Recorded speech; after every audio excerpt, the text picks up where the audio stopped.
Okay, how old is concrete? You know, we have it around us every day. Our cities are basically made out of it. The foundations of everything are worked upon it.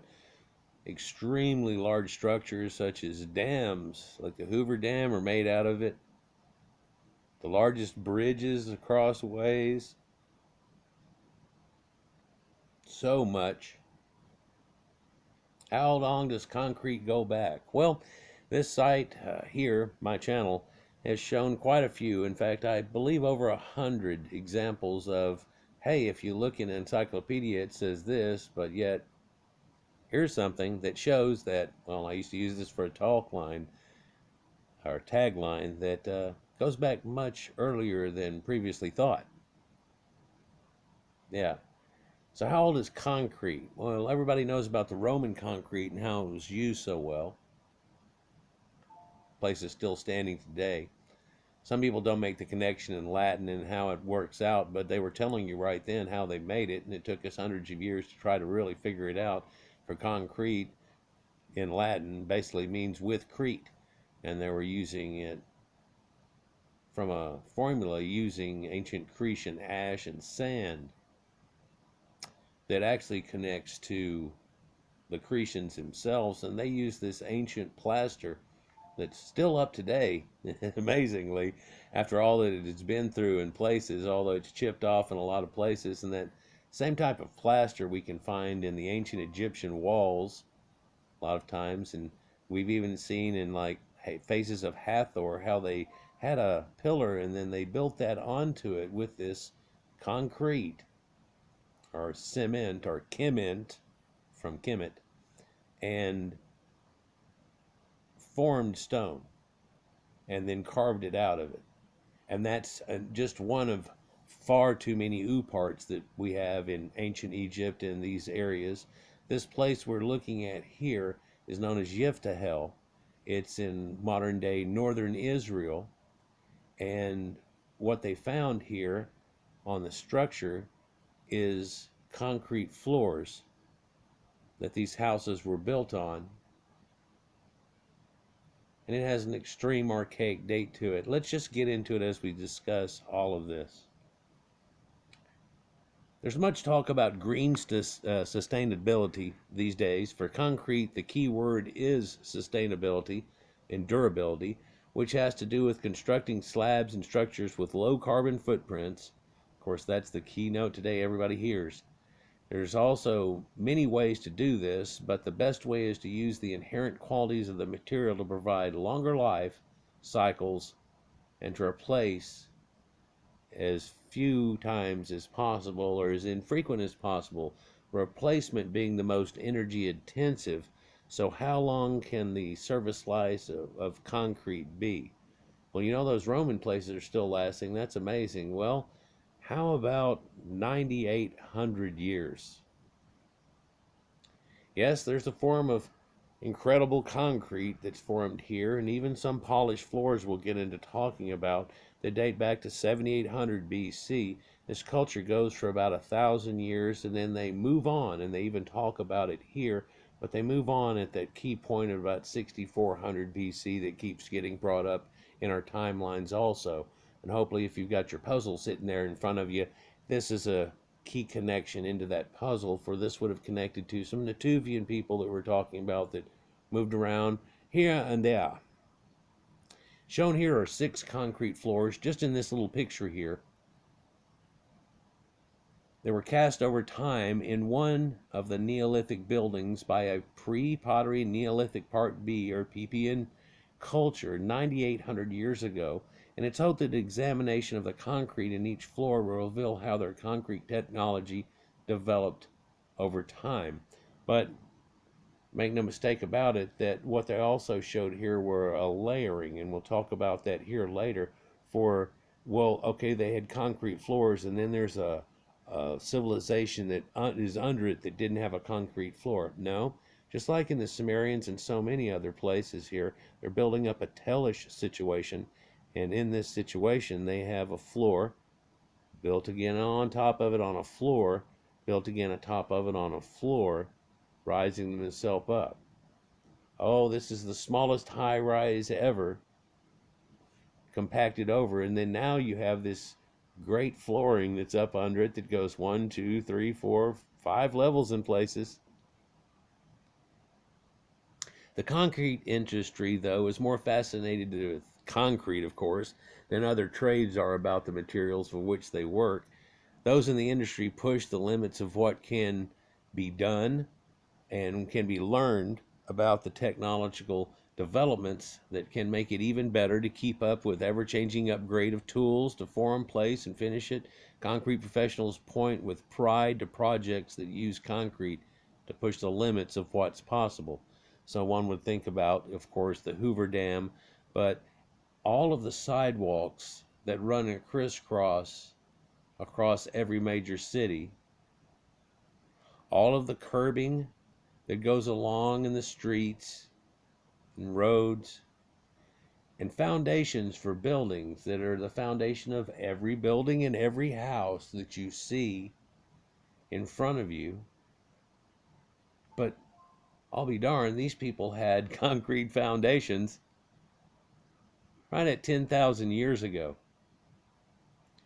Recent discoveries add another dimension to humans' experience with concrete as a building material. It actually predates the invention of pottery made from clay and the discovery of metal for making tools and implements.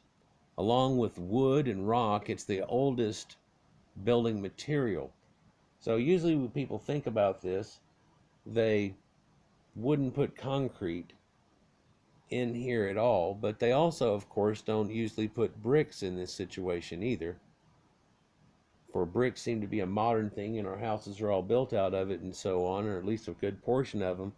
But yet, the plaster walls that you have on the inside of your house, even though they've got paper or papyrus on either side of it, it in itself is a plaster.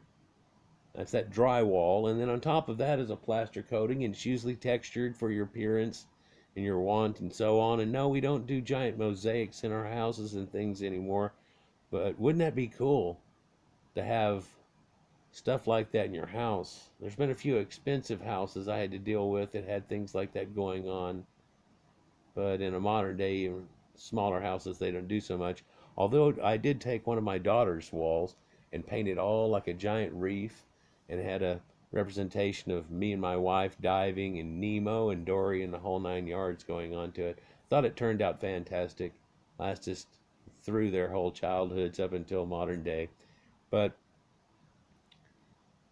people think about using bricks as a modern thing, but we find that the Sumerians and these building materials they were using at first were these bricks and stuff. But then before that, and not giving her credit to back, there was also a Neolithic stonework that people were doing using extremely huge blocks, where you go back at Baalbek and things like that. And I've got another video coming about that and this other site, which is not too far from here and out on that coast on an island, and another video in this same area too, describing a great flood, which they even tell themselves probably led to some mythologies and some folklore. But that's not what this video is about. Let's continue. Recent discoveries add another dimension, though, to humans' experience with concrete. And this dimension puts it way back in time, much older than previously talked about even. In the summer of 2008, Howard Kanari was invited by Hamoudi Kaleli, PhD of Israel's Antiquity Authority, or IAA, to participate in archaeological excavation in northern Israel known as Yiftahel. The site was discovered in 1982 when a bulldozer struck and unearthed ancient buildings while excavating for a new highway. Quite often, that's the way we find things nowadays, huh? So many a times, whether it's maybe some metal detector guys and stuff, especially up in Europe, finding things, and then a whole thing gets done from that. In a lot of ways, all of these areas, it's somebody putting in a new building, finding something whenever they try to make their foundation, or they find it whenever they're trying to build a road, or they find it whenever it's they're trying to make a dam, which is going to take and make that site that they found and all other sites that are in the whole area that are below a certain level submerged and no longer visible. IA archaeologists walked several acres of the highway construction path and found artifacts, including flint tools, on the ground surface, leading them to believe that there was an ancient buried settlement. What they found is historically significant, especially for the concrete industry. But then again, if we're talking about something that's 7800 BC and it has to do with the concrete industry, I think this changes a lot of things in ways people look at something that are basically 10,000 years old, people using concrete floors. It becomes extremely important. Yiftahel is located in northern Israel, about 15 miles east of Haifa and 5 miles west of Nazareth. Yeah, that Nazareth.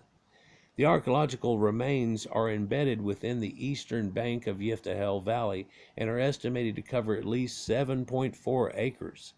This particular site is likely the oldest permanent village ever found, and it has a number of concrete floors.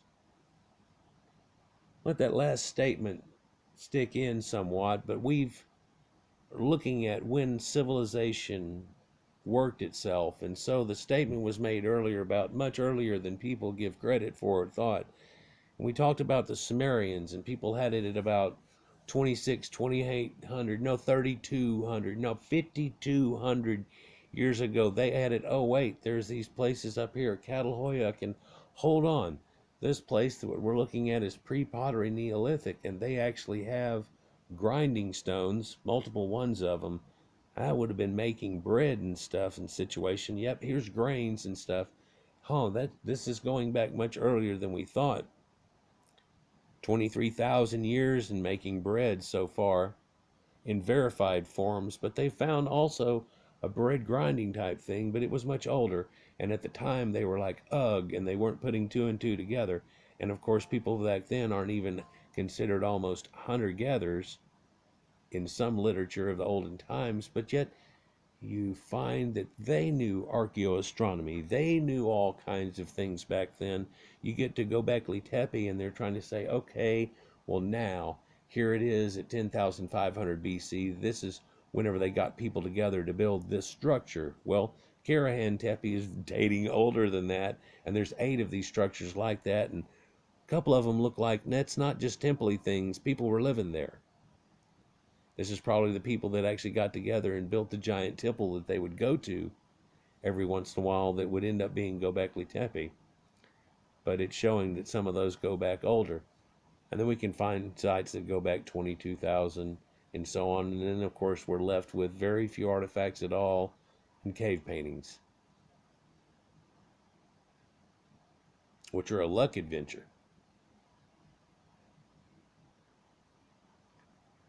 The future of Yiftahel. After years of debates about the site and the road system in the area, Israel government decided that Yiftahel will be covered up by the new construction of a high-speed interchange to alleviate congestion in the intersection of Highway 77 and 79. You know, just one wonders if they couldn't somehow redirect that from a few hundred yards back around it and make the connectives just by pushing a road a few hundred yards this way, and then the connective, no, not exactly where this happens at, down there. Well, you could just make the road back there go over here. A lot of people would do that. I saw on one side, of course, we even talked about recently, where they took and made it to where the connective wasn't on the ground but an overpass, and they made the little overpass over the area, and so it's still there and the roads went over it, but it's still there, versus this, which is just completely covering up. This chunk to your right that you see there looks about something the thickness of what you would have seen a lot of roads, but also your driveway and sidewalks, usually about this thickness here. It says a cross-section of concrete from the site clearly shows the typical ingredients of concrete, large and small aggregate and cement paste. The small black marks indicate little air voids, and so little bubbles that are inside of it. So the way I understand it, concrete and cement are a little different. Cement generally has from sandblast gravel, which is very, very small, to sand and even pulverized sand in it into a paste and a slurry that's done along with a limestone type situation, but no larger chunks in it. But concrete will have a little more gravel and a little more bit. And in a modern day, of course, there are rebar and things that are put to it. And so there's the difference between cement of cement, which is really mortar and plasters type situations and versions of it that last incredibly long, and concrete, which has a secondary type of ingredient, adding to some of its strength and longevity. But make no mistake about this, this is like magic of the ancients, for people are able to make stones. Yeah, there's ancient stories of Merlin and all these type of things and everything. Here's some people that are making stones. And they're not just grabbing some flat stones and making a mosaic and trying to fit them together like a puzzle and making a floor. Nay, nay, they made concrete. And so when it says here in a second that this is the first concrete, I'm sure that you could talk to these concrete people and go, these floors that we're looking at, do you think this is the first time that they did this? And it was just like or was this a derived thing to this point, even looking as far down as you can? The answer would probably be not first. And you'd say, would oldest known fit better? And they'd go, oh yeah, right now it is the oldest known at 9,800 years ago. Future of Yiftahel. After debate for years about the site, it's going to end up being covered up. From September 2007 until August 2008, excavations were conducted fast for the IAA by Kalali and his colleagues, one of which is named Nimrod Getzov, to the document and the remains of several occupation layers. The goal is to record and learn as much about the site's remains before the highway is constructed over it. The discovery of extensive concrete floors gives an unprecedented opportunity to explore the earliest known concrete.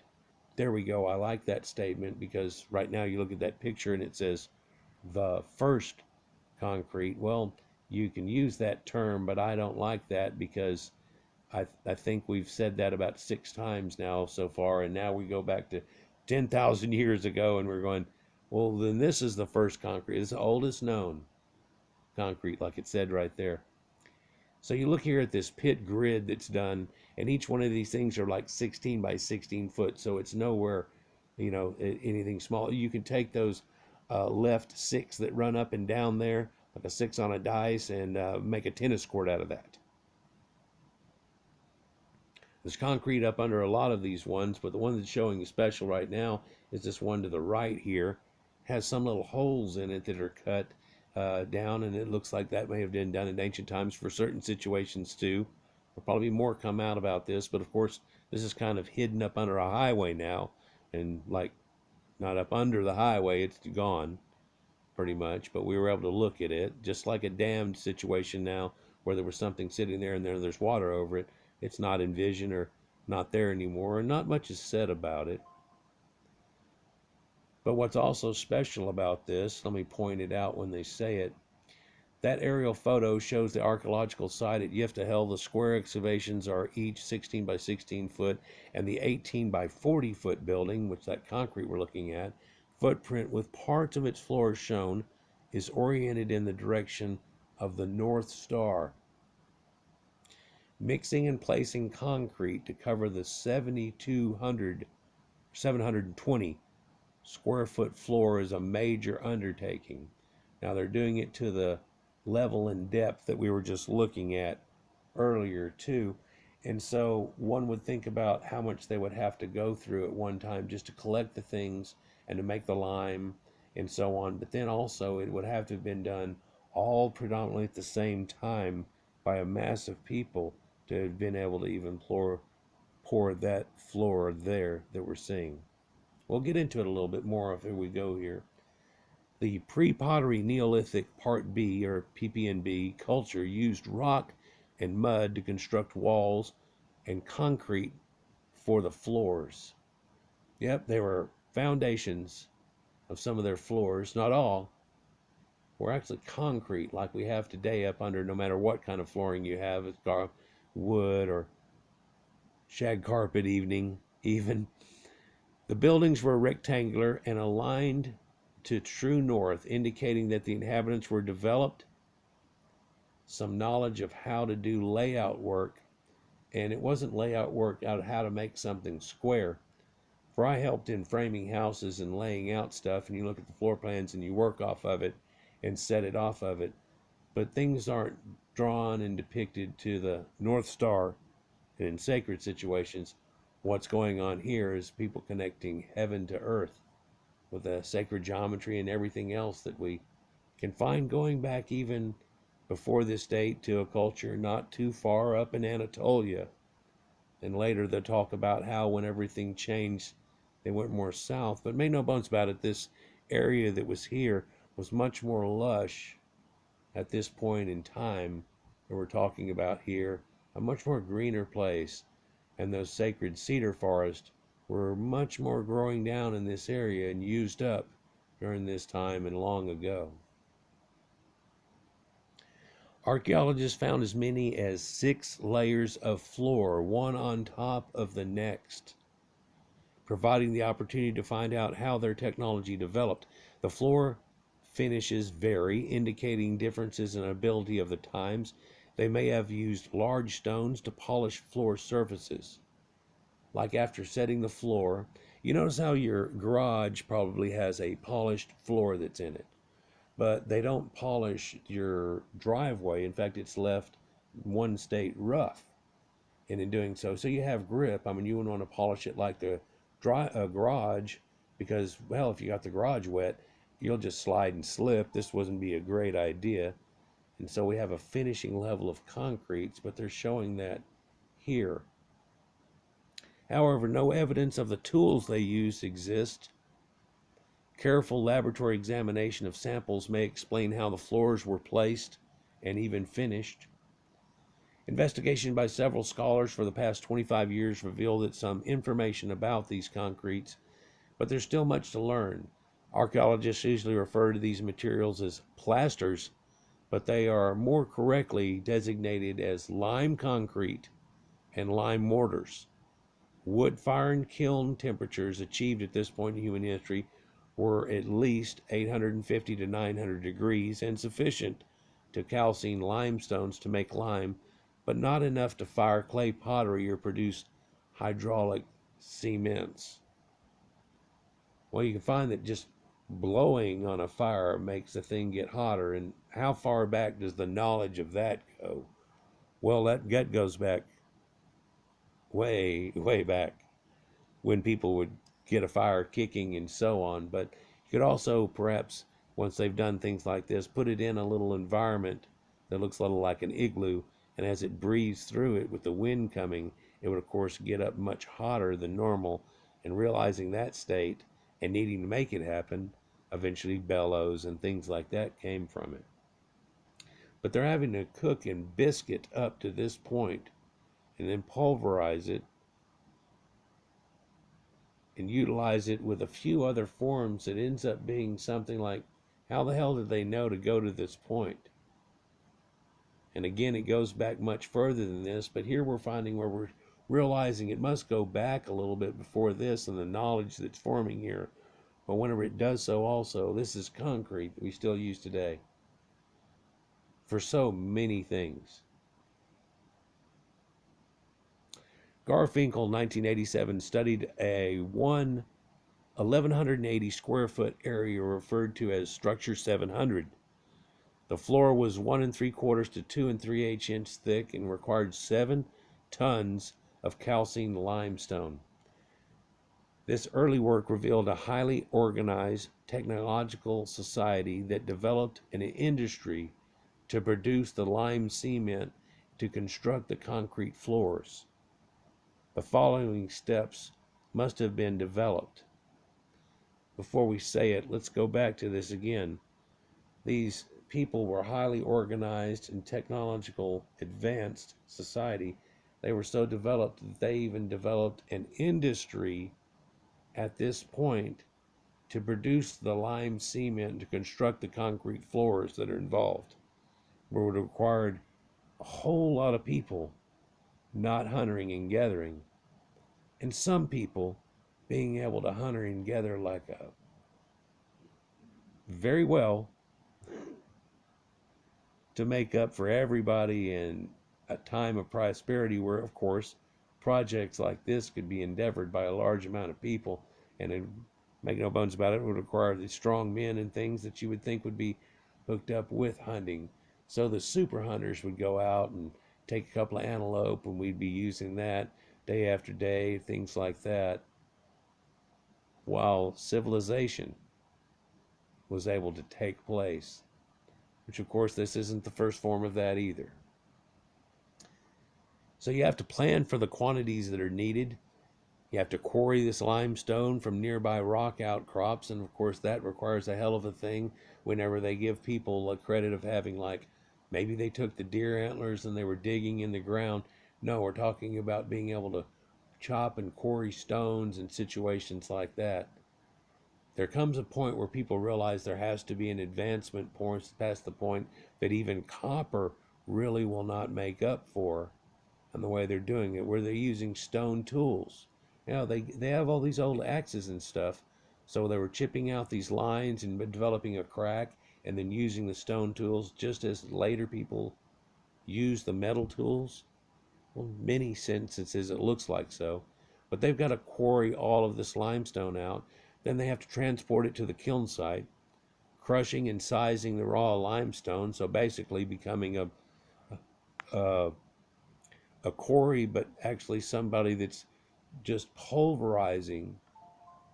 So this would require things like sledgehammers, to be pulverizing this thing to the point you really wouldn't just have a rock. Well, you could have a rock and somebody's just picking up rock and drop rock. I pick up rock, I drop rock on the pile of stuff. But I think we all realize there's a whole lot more going on here. Then you have to size it out of that and then keep doing that. And you're making dust, and to a certain point. And then you probably have to use something like a basket that has a weave to it and sifting out certain particles and then using certain amounts that they've already derived to end up forming this crap in the first place. So they got to gather a whole bunch of fuel for those fires and to be able to keep it constant to make all this stuff happen. But it can't happen just out of one place too. It's probably multiple places, or they're doing it and collecting over a period of time. A season, 2 seasons, what's going on there. But it's all cut to size too, ready to go. Like, I got a wood pile. How many cords of wood are we talking about? Why is wood designated in cords? I'm getting out in left field, sorry. Constructing a kiln that was capable of doing this, not just constructing a kiln, but loading that kiln with limestone and fuel, burning calcinated limestone to make up the lime, removing and inspecting, sorting, and properly getting the burned lime together. So you have to develop all of this, and then there has to be a point where people are going to decide to make concrete. And I don't know if you've ever done this, but it's got to happen pretty quick. If you let it sit there in the bucket too long or anything, it's gone. This wouldn't have been something that, like, done by the wheelbarrow load necessarily. Would have to have gone a little bit harder than that. Multiple wheelbarrows. In a modern day, we use a truck that we're all familiar with in its shape on the back, and it's always spinning. Why is it spinning? Well, there's water too for that, and it keeps it thinned down to a point and active, because if they stop that rotation, it'll turn into concrete real quick. And I don't know if you ever watch Mythbusters or anything, but it literally turns into concrete inside there, and that truck is gone. Not useful anymore. You might have to blow it up with concrete, and they showed ideas of how you could try to fix something if somebody went wrong. So at the end of that, they've got to dump that concrete no matter what, and then rinse that thing out somewhat. That's the end of what happens every time. But then there's laying out the architecture of the building. rectangular,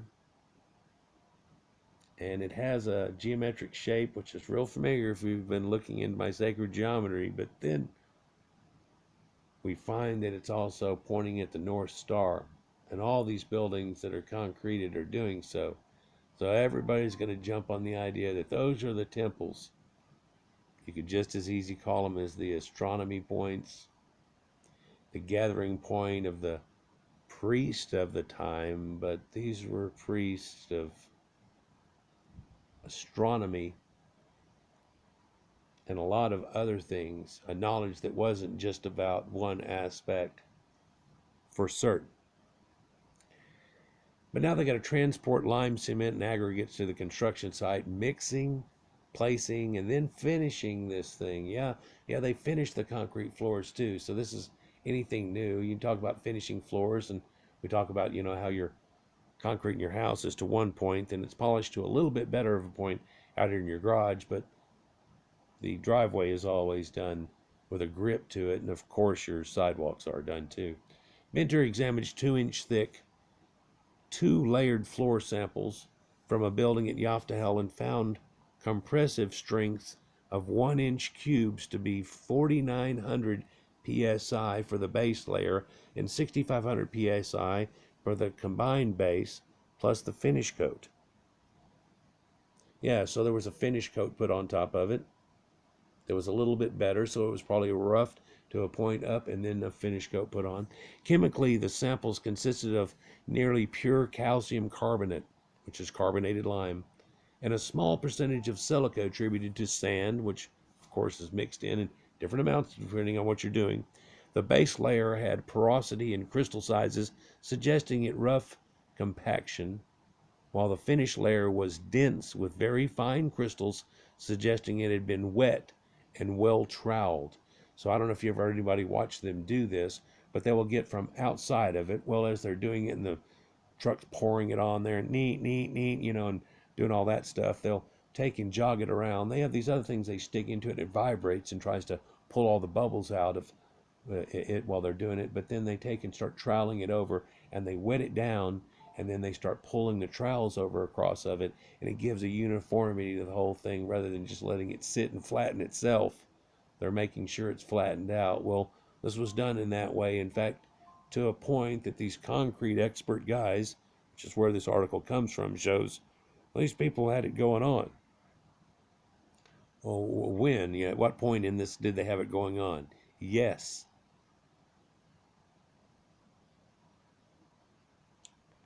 So modern Portland cement is made from heating a mixture of limestone and clay to a high temperature with additions of aluminates and iron is needed to provide the uniform product that we use today.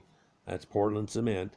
The concrete that was manufactured by the early culture in this article here was made from calcined limestone combined with sand and stone aggregate to make its floor slabs. So what's too much different? Well, we're not using the ash and sand out of Crete, because apparently it made a natural form that was a little bit of a stronger bond. Make no mistake, whenever you have the water into it and it goes away, when the water goes away, everything pulls up tighter, like whenever you take some piece of leather and you have it tanned up and wrap it around something as it's wet and then let it dry and it tightens up. This concrete tightens up to a porosity and it pulls itself all together with all the little bits that are there, and that ends up magically forming rock. Some of the floor samples discovered in 2008 clearly show a rough, porous base layer and a dense, bright, white, sanded finish coat.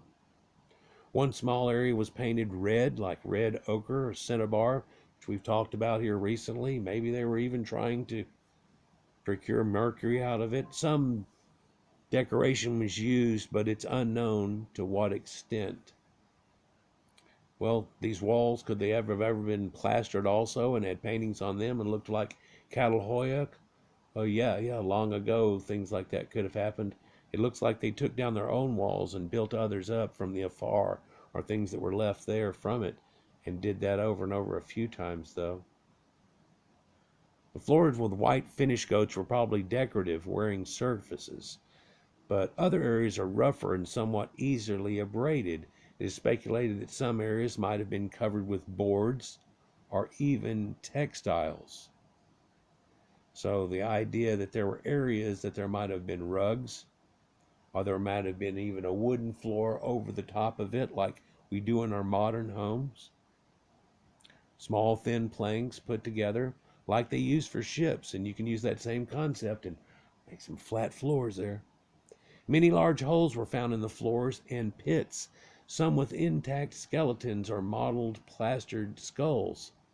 We've talked a lot about these plastered skulls. They have the inset of the shells for the eyes and so on. It's known that Neolithic cultures often buried their dead within the boundaries of a structure.